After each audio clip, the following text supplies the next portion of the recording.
Chapter 3. I get a sneak peek at my death. If you want to be popular at Camp Half-Blood, don't come back from a mission with bad news. Word of my arrival spread as soon as I walked out of the ocean. Our beach is on the north shore of Long Island, and it's enchanted so most people can't even see it. People don't just appear on the beach unless they're demigods or gods or really lost pizza delivery guys. It's happened, but that's another story. Anyway, that afternoon the lookout on duty was Connor Stoll from the Hermes cabin.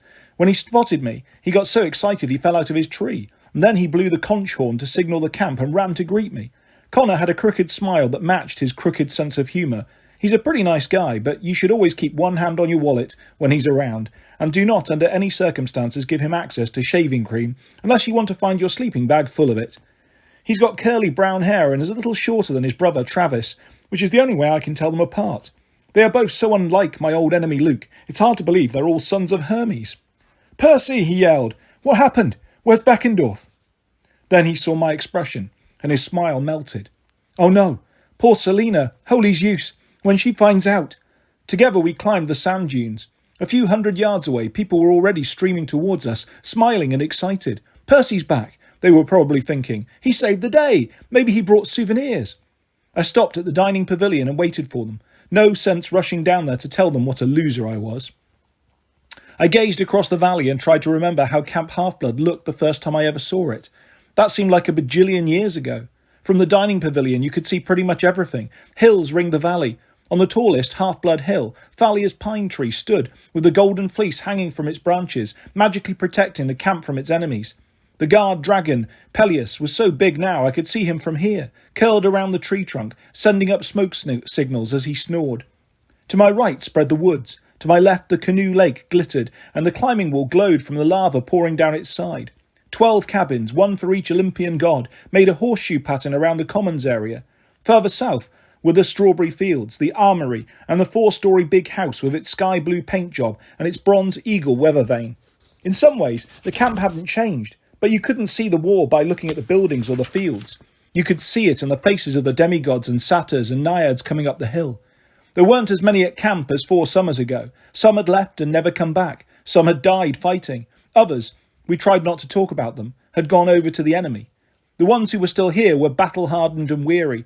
There was little laughter at camp these days. Even the Hermes cabin didn't play so many pranks. It's hard to enjoy practical jokes when your whole life feels like one. Chiron galloped into the pavilion first, which was easy for him since he's a white stallion from the waist down. His beard had grown wilder over the summer. He wore a green t-shirt that said, "My other car is a centaur," and a bow slung over his back. "Percy," he said, "thank the gods, but where?" Annabeth ran in right behind him, and I'll admit my heart did a little relay race in my chest when I saw her. It's not that she tried to look good. We'd been doing so many combat missions lately, she hardly brushed her curly blonde hair anymore, and she didn't care what clothes she was wearing. Usually the same old orange camp t-shirt and jeans, and once in a while her bronze armour. Her eyes were stormy grey. Most of the time we couldn't get through a conversation without trying to strangle each other. Still, just seeing her made me feel fuzzy in the head. Last summer, before Luke had turned into Kronos, and everything went sour, there had been a few times when I thought maybe, that we might get past the strangle each other phase. "What happened?" She grabbed my arm. "Is Luke—" "The ship blew up," I said. "He wasn't destroyed. I don't know where—" Selina Beauregard pushed through the crowd. Her hair wasn't combed and she wasn't wearing makeup, which wasn't like her. "Where's Charlie?" she demanded, looking around like he might be hiding. I glanced at Chiron helplessly. The old centaur cleared his throat. "Selina, my dear, let's talk about this at the big house." "No," she muttered. "No! No!" She started to cry, and the rest of us stood around too, stunned to speak. We'd already lost so many people over the summer, but this was the worst. With Beckendorf gone, it felt like someone had stolen the anchor for the entire camp. Finally, Clarice from the Ares cabin came forward. She put her arm around Selina. They had one of the strangest friendships ever, a daughter of the war god and a daughter of the love goddess. But ever since Selina had given Clarice advice last summer about her first boyfriend, Clarice had decided she was Selina's personal bodyguard. Clarice was dressed in her blood-red combat armour, her brown hair tucked into a bandana. She was as big and beefy as a rugby player, with a permanent scowl on her face, but she spoke gently to Selina.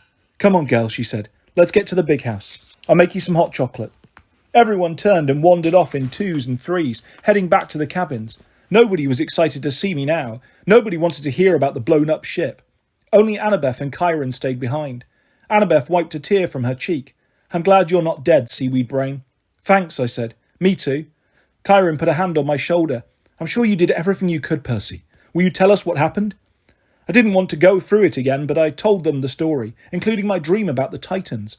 I left out the detail about Nico. Nico had made me promise not to tell anybody about his plan until I made up my mind, and the plan was so scary I didn't mind keeping it a secret. Chiron gazed down at the valley. We must call a war council immediately to discuss the spy and other matters. Poseidon mentioned another threat, I said. Something even bigger than the Princess Andromeda. I thought it might be that challenge the Titan had mentioned in my dream. Chiron and Annabeth exchanged looks, like they knew something I didn't. I hated when they did that. We will discuss that also, Chiron promised. One more thing. I took a deep breath. When I talked to my father, he said to tell you it's time. I need to know the full prophecy. Chiron's shoulders sagged, but he didn't look surprised. I've dreaded this day. Very well, Annabeth. We will show Percy the truth, all of it. Let's go to the attic. I'd been to the big house attic 3 times before, which was 3 times more than I wanted to. A ladder led up from the top of the staircase. I wondered how Chiron was going to get up there, being half horse and all, but he didn't try. You know where it is, he told Annabeth. Bring it down, please. Annabeth nodded. Come on, Percy. The sun was setting outside, so the attic was even darker and creepier than usual. Old hero trophies were stacked everywhere, dented shields, pickled heads in jars from various monsters, a pair of fuzzy dice on a bronze plaque that read, stolen from Chrysler's Honda Civic by Gus, son of Hermes, 1988. I picked up a curved bronze sword so badly bent it looked like the letter M. I could still see green stains on the metal from the magical poison that used to cover it. The tag was dated last summer. It read, Scimitar of Campe, destroyed in the Battle of the Labyrinth. You remember Briarus throwing those boulders? I asked. Annabeth gave me a grudging smile, and Grover causing a panic. We locked eyes. I thought of a different time last summer, under Mount St. Helens, when Annabeth thought I was going to die, and she kissed me. She cleared her throat and looked away. Prophecy. Right. I put down the scimitar. Prophecy. We walked over to the window. On a 3-legged stool sat the oracle, a shriveled female mummy in a tie-dyed dress. Tufts of black hair clung to her skull. Glassy eyes stared out of her leathery face. Just looking at her made my skin crawl. If you wanted to leave camp during the summer, it used to be you had to come up here to get a quest. This summer, that rule had been tossed. Campers left all the time on combat missions. We had no choice if we wanted to stop Kronos. Still, I remembered too well the strange green mist, the spirit of the oracle that lived inside the mummy. She looked lifeless now, but whenever she spoke a prophecy, she moved. Sometimes fog gushed out of her mouth and created strange shapes. Once she'd even left the attic and taken a little zombie stroll into the woods to deliver a message. I wasn't sure what she'd do for the great prophecy. I half expected her to start tap dancing or something. But she just sat there, like she was dead. Which she was. I never understood this, I whispered. What? Annabeth asked. Why, it's a mummy. Percy, she didn't used to be a mummy. For thousands of years, the spirit of the oracle lived inside a beautiful maiden. The spirit would be passed on from generation to generation. Chiron told me she was like that 50 years ago. Annabeth pointed at the mummy, but she was the last. What happened? Annabeth started to say something and then apparently changed her mind. Let's just do our job and get out of here. I looked nervously at the oracle's withered face. So, what now? Annabeth approached the mummy and held out her palms. Oh, oracle, the time is at hand. I ask for the great prophecy. I braced myself, but the mummy didn't move. Instead, Annabeth approached and unclasped one of its necklaces. I've never paid too much attention to its jewellery before. I figured it was just hippie love beads and stuff. But when Annabeth turned toward me, she was holding a leather pouch, like a Native American medicine pouch on a cord braided with feathers. She opened the bag and took out a roll of parchment, no bigger than her pinky.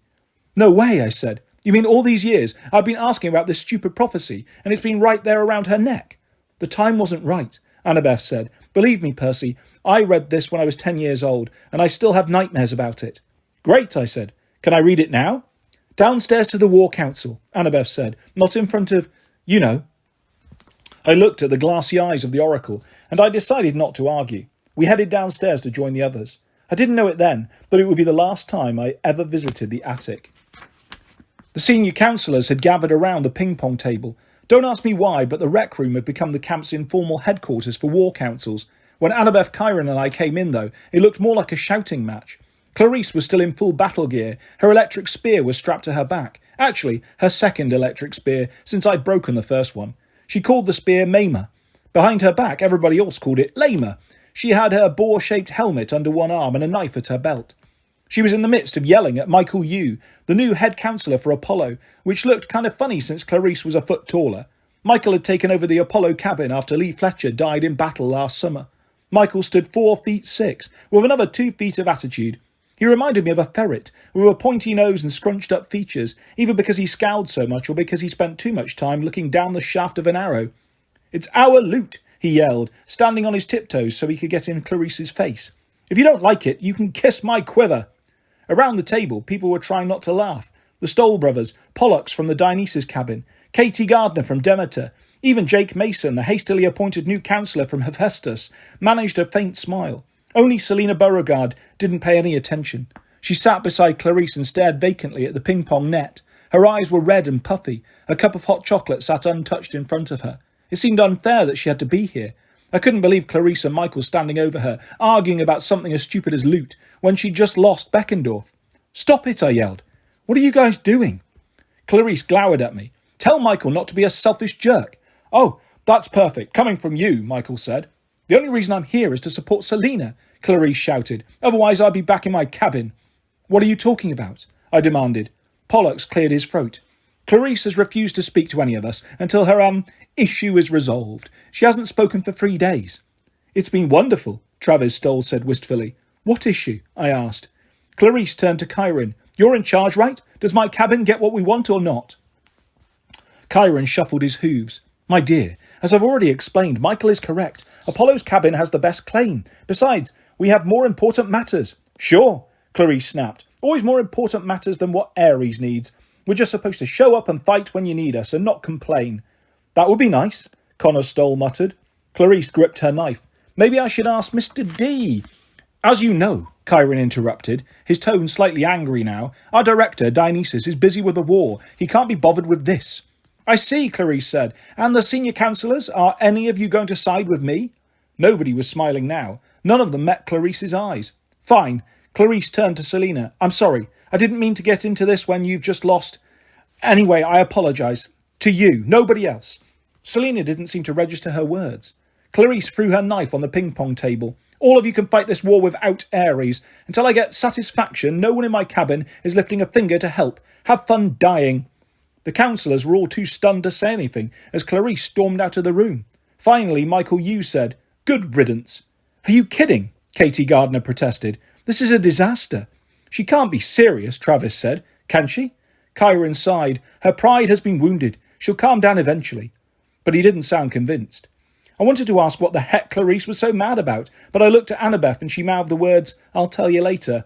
"Now," Chiron continued, "if you please, counsellors, Percy has brought something I think you should hear. Percy, the great prophecy." Annabeth handed me the parchment. It felt dry and old, and my fingers fumbled with the string. I uncurled the paper, trying not to rip it, and began to read. "A half-blood, of the eldest dogs." Percy," Annabeth interrupted. "That's gods, not dogs." "Oh, right," I said. Being dyslexic is one mark of a demigod, but sometimes I really hate it. The more nervous I am, the worse my reading gets. "A half-blood, of the eldest gods, shall reach 16 against all odds." I hesitated, staring at the next lines. A cold feeling started in my fingers as if the paper was freezing. "And see the world in endless sleep. The hero's soul, cursed blade shall reap." Suddenly Riptide seemed heavier in my pocket. A cursed blade. Chiron once told me Riptide had brought many people sorrow. Was it possible my own sword could get me killed? And how could the world fall into endless sleep unless that meant death? "Percy," Chiron urged, "read the rest." My mouth felt like it was full of sand, but I spoke the last 2 lines. "A single choice shall end his days.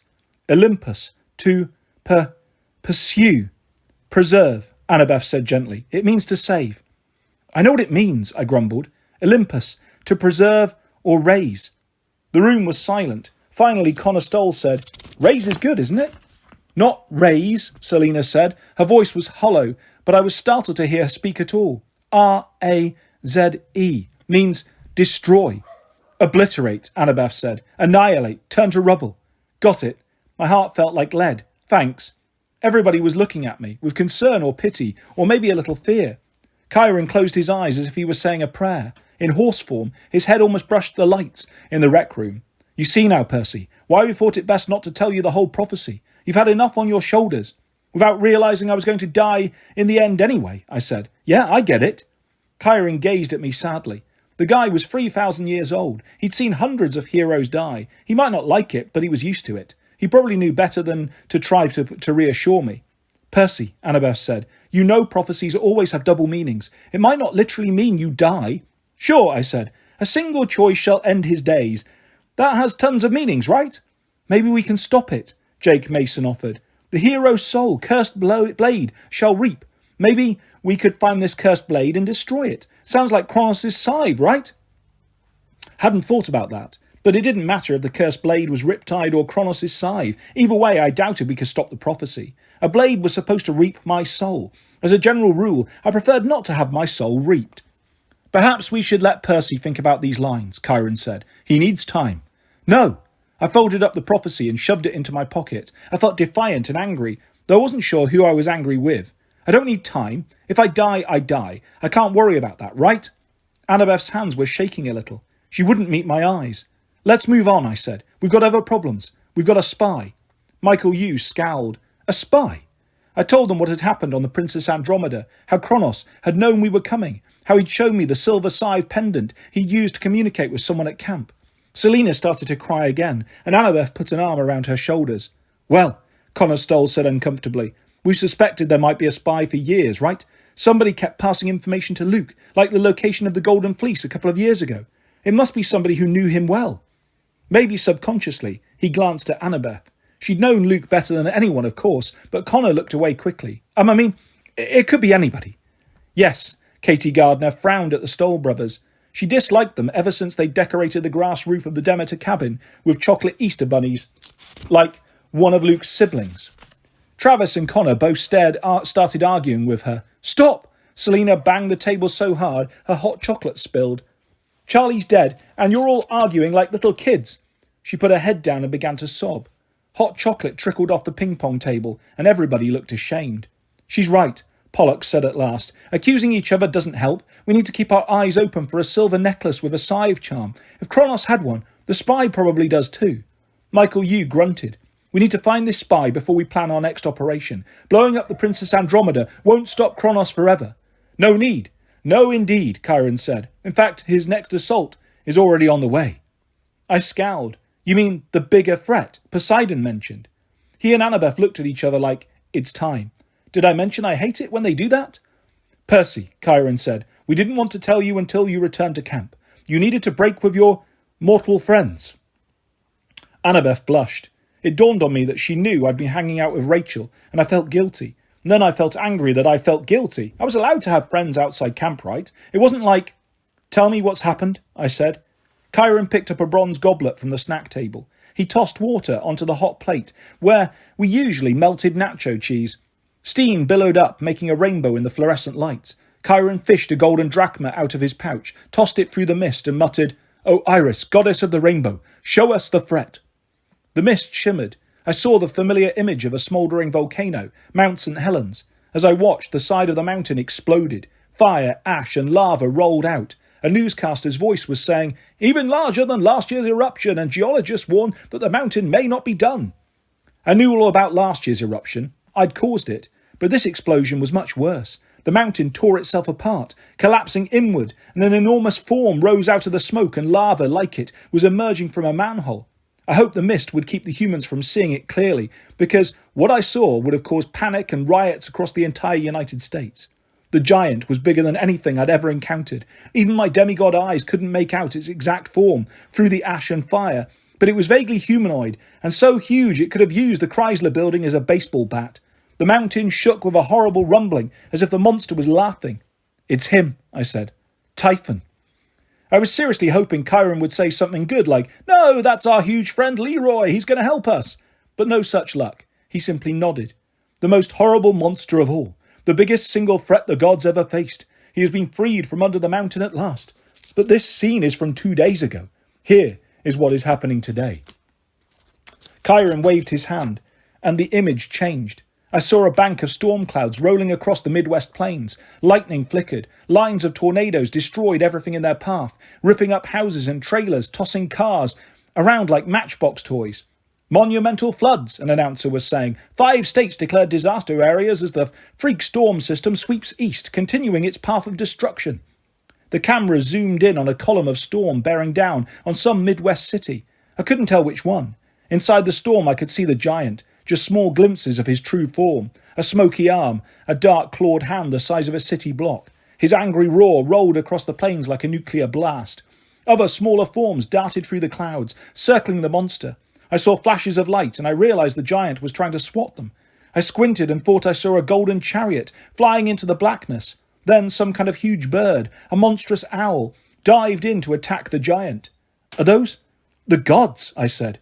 "Yes, Percy," Chiron said. "They have been fighting him for days now, trying to slow him down, but Typhon is marching forward, toward New York, towards Olympus." I let that sink in. How long until he gets here? Unless the gods can stop him, perhaps 5 days? Most of the Olympians are there, except your father, who has a war of his own to fight. But then, who's guarding Olympus? Connor Stoll shook his head. If Typhon gets to New York, it won't matter who's guarding Olympus. I thought about Kronos' word on the ship. "I would love to see the terror in your eyes when you realize how I will destroy Olympus." Was this what he was talking about? An attack by Typhon? It was sure terrifying enough, but Kronos was always fooling us, misdirecting our attention. This seemed too obvious for him, and in my dream the Golden Titan had talked about several more challenges to come, as if Typhon were only the first. "It's a trick," I said. "We have to warn the gods. Something else is going to happen." Chiron looked at me gravely. "Something worse than Typhon? I hope not." "We have to defend Olympus," I insisted. "Kronos has another attack planned." "He did," Travis Stoll reminded me, "but you sunk his ship." Everyone was looking at me. They wanted some good news. They wanted to believe that at least I'd given them a little bit of hope. I glanced at Annabeth. Could tell we were thinking the same thing. What if the Princess Andromeda was a ploy? What if Kronos let us blow up that ship so we'd lower our guard? But I wasn't going to say that in front of Selina. Her boyfriend had sacrificed himself for that mission. "Maybe you're right," I said, though I didn't believe it. I tried to imagine how things could get much worse. The gods were in the Midwest fighting a huge monster that had almost defeated them once before. Poseidon was under siege and losing a war against the sea titan Oceanus. Kronos was still out there somewhere.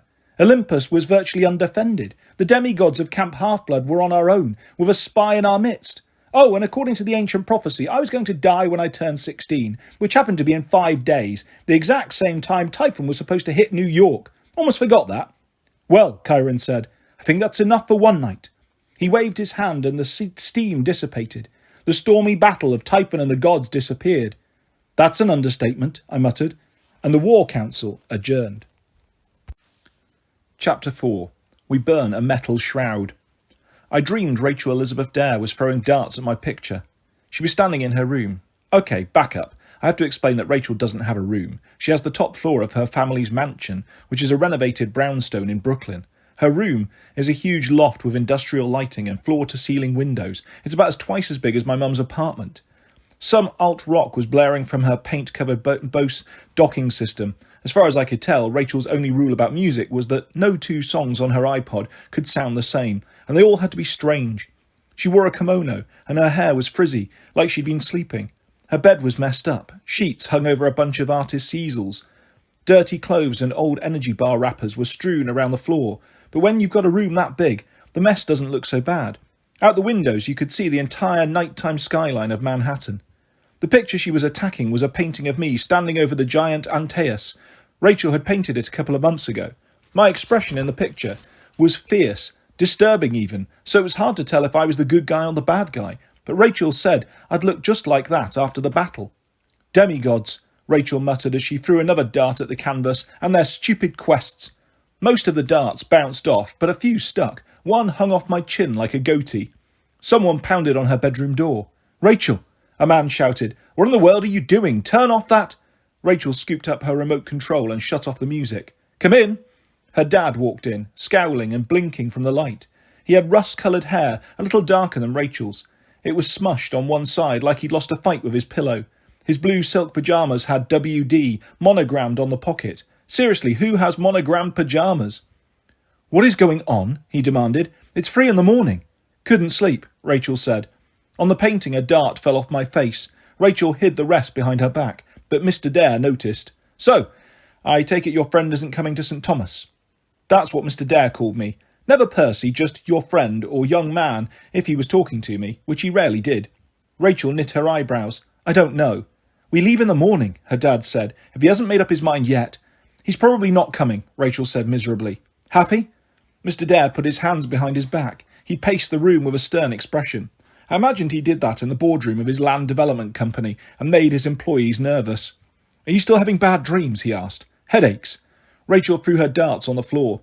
I should never have told you about that. I'm your father, he said. I'm worried about you. Worried about the family's reputation, Rachel muttered. Her father didn't react. Maybe because he'd heard that comment before, or maybe because it was true. We could call Dr. Arkwright, he suggested.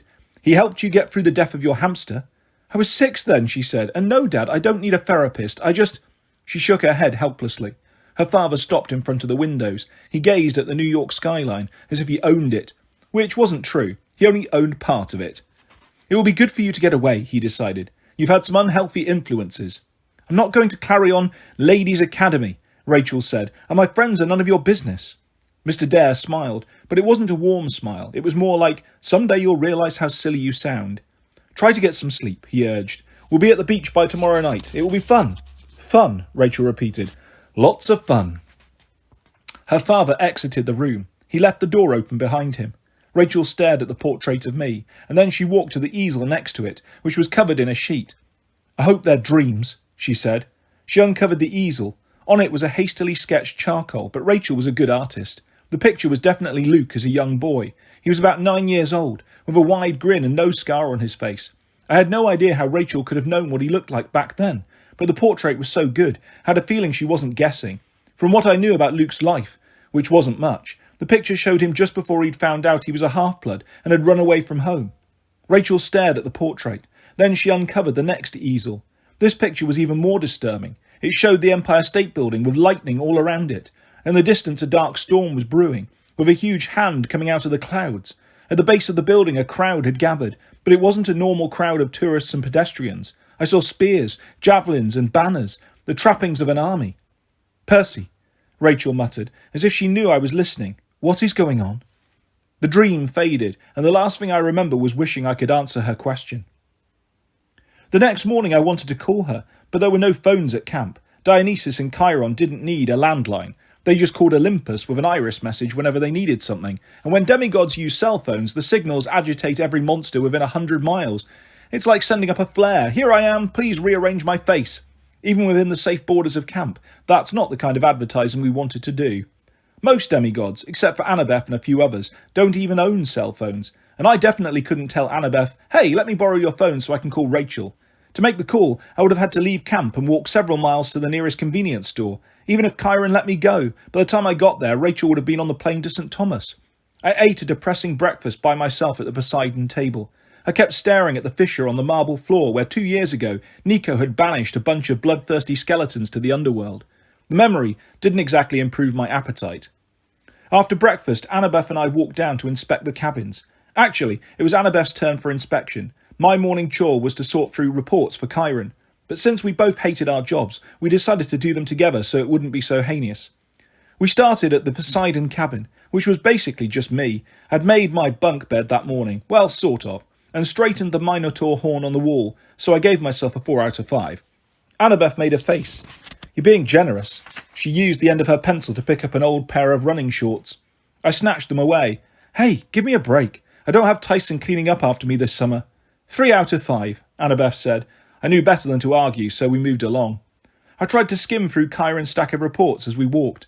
There were messages from demigods, nature spirits, and satyrs all around the country, writing about the latest monster activity. They were pretty depressing, and my ADHD brain did not like concentrating on depressing stuff. Little battles were raging everywhere. Camp recruitment was down to 0. Satyrs were having trouble finding new demigods and bringing them to Half-Blood Hill because so many monsters were roaming the country.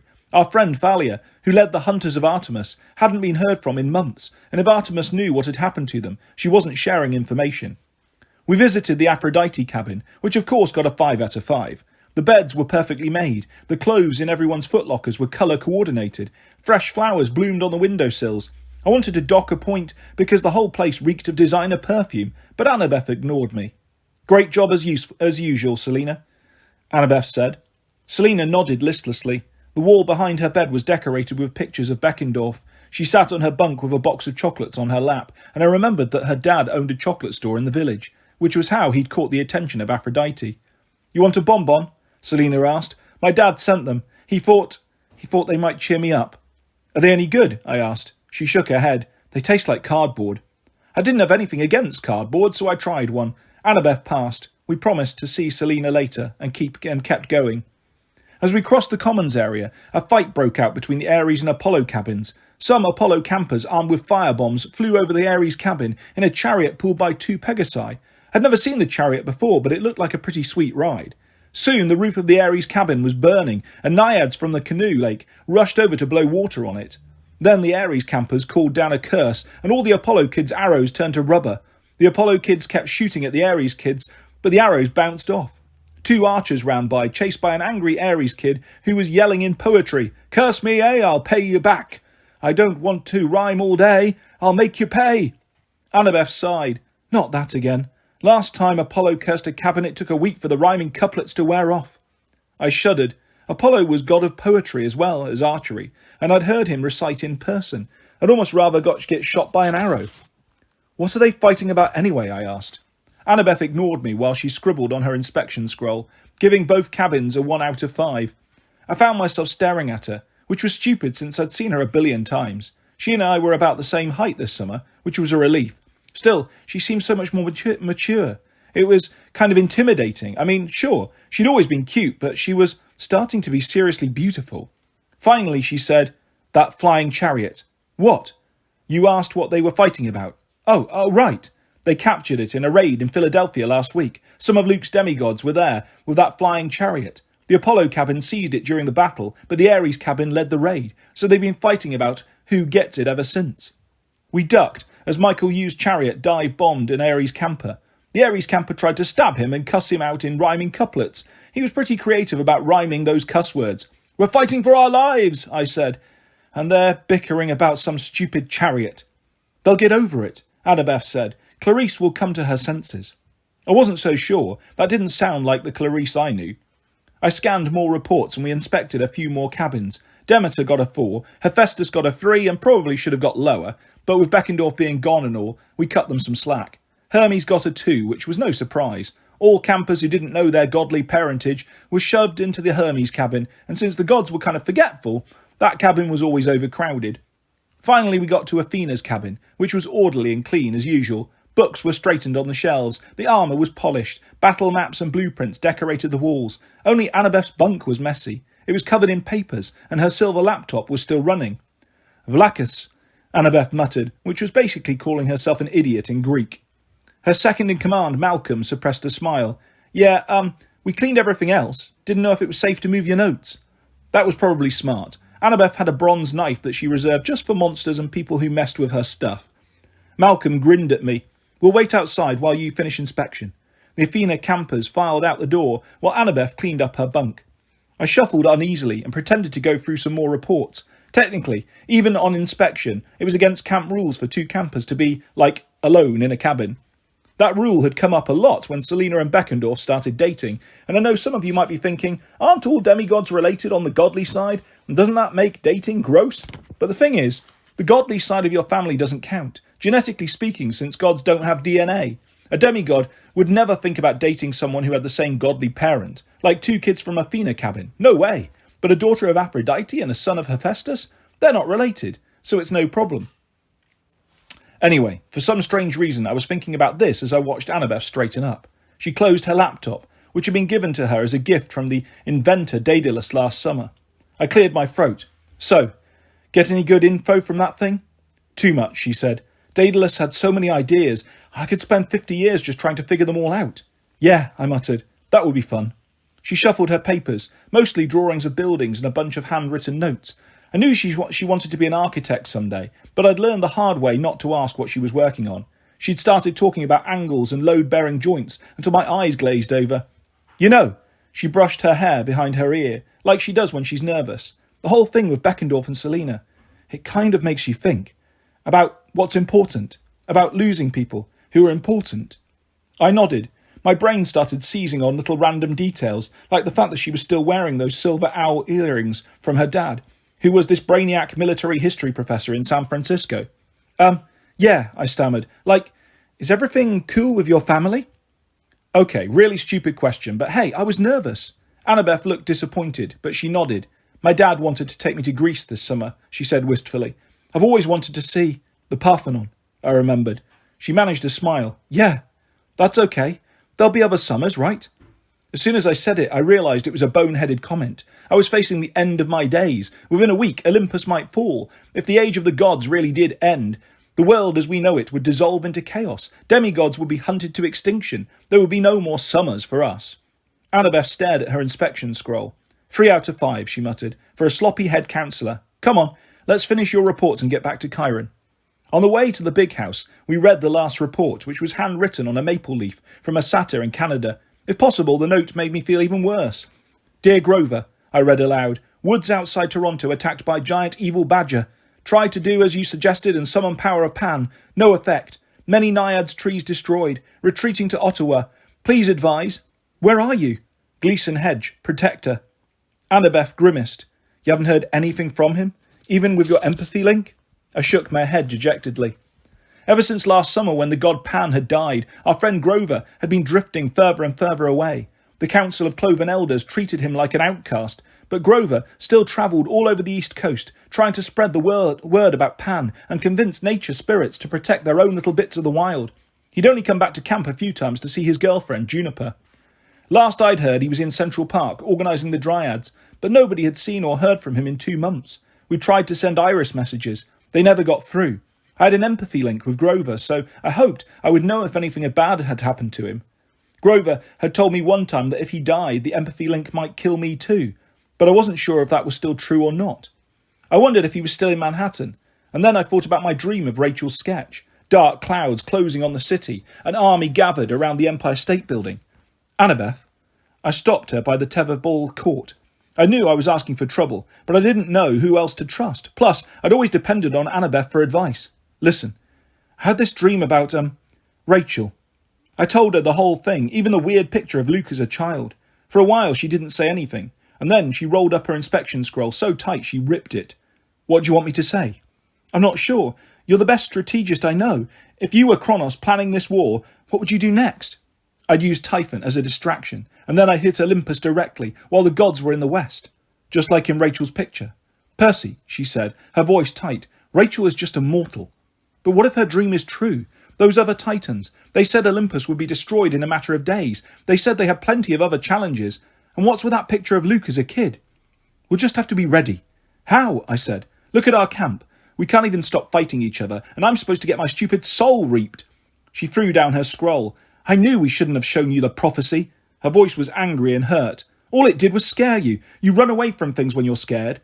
I stared at her, completely stunned. Me? Run away? She got right in my face. Yes, you're a coward, Percy Jackson. We were nose to nose. Her eyes were red, and I suddenly realised that when she called me a coward, maybe she wasn't talking about the prophecy. If you don't like our chances, she said, maybe you should go on that vacation with Rachel. Annabeth, if you don't like our company, that's not fair. She pushed past me and stormed toward the strawberry fields. She hit the tetherball as she passed and sent it spinning angrily around the pole. I'd like to say my day got better from there. Of course it didn't. That afternoon we had an assembly at the campfire to burn Beckendorf's burial shroud and say our goodbyes. Even the Ares and Apollo cabins called a temporary truce to attend. Beckendorf's shroud was made out of metal links, like chainmail. I didn't see how it would burn, but the fates must have been helping out. The metal melted in the fire and turned to golden smoke, which rose into the sky. The campfire flames always reflected the campers' moods, and today they burned black. I hoped Beckendorf's spirit would end up in Elysium. Maybe he'd even choose to be reborn and try for Elysium in 3 different lifetimes, so he could reach the Isles of the Blessed, which was like the Underworld's ultimate party headquarters. If anyone deserved it, Beckendorf did. Annabeth left without a word to me. Most of the other campers drifted off to their afternoon activities. I just stood there, staring at the dying fire. Selina sat nearby crying, while Clarice and her boyfriend, Chris Rodriguez, tried to comfort her. Finally, I got up the nerve to walk over. "Hey, Selina, I'm really sorry." She sniffled. Clarice glared at me, but she always glares at everyone. Chris could barely look at me. He'd been one of Luke's men until Clarice rescued him from the labyrinth last summer, and I guess he still felt guilty about it. I cleared my throat. "Selina, you know Beckendorf carried your picture. He looked at it right before we went into battle. You meant a lot to him. You made the last year the best of his life." Selina sobbed. "Good work, Percy," Clarice muttered. "No, it's all right," Selina said. Thank you, Percy. I should go." "You want company?" Clarice asked. Selina shook her head and ran off. "She's stronger than she looks," Clarice muttered, almost to herself. "She'll survive." "You could help with that," I suggested. "You could honour Beckendorf's memory by fighting with us." Clarice went for her knife, but it wasn't there anymore. She'd thrown it on the ping-pong table in the big house. "Not my problem," she growled. "My cabin doesn't get honour. I don't fight." I noticed she wasn't speaking in rhymes. Maybe she hadn't been around when her cabin mates got cursed, or maybe she had a way of breaking the spell. With a chill, I wondered if Clarice could be Kronos' spy at camp. Was that why she was keeping her cabin out of the fight? But as much as I disliked Clarice, spying for the Titans didn't seem like her style. "All right," I told her. "I didn't want to bring this up, but you owe me one. You'll be rotting in a Cyclops' cave in the Sea of Monsters if it wasn't for me." She clenched her jaw. "Any other favour, Percy? Not this. The Ares cabin has been dissed too many times, and don't think I don't know what people say about me behind my back." I wanted to say, "Well, it's true," but I bit my tongue. "So what? You're just going to let Kronos crush us?" I asked. "If you want my help so bad, tell Apollo to give us the chariot." "He's such a big baby." She charged me, but Chris got between us. "Whoa, guys," he said. "Clarice, maybe he's got a point." She sneered at him. "Not you too." She trudged off with Chris at her heels. "Hey, wait! I just meant... Clarice, wait!" I watched the last sparks from Beckendorf's fire curl into the afternoon sky, and then I headed toward the sword-fighting arena. I needed a break, and I wanted to see an old friend.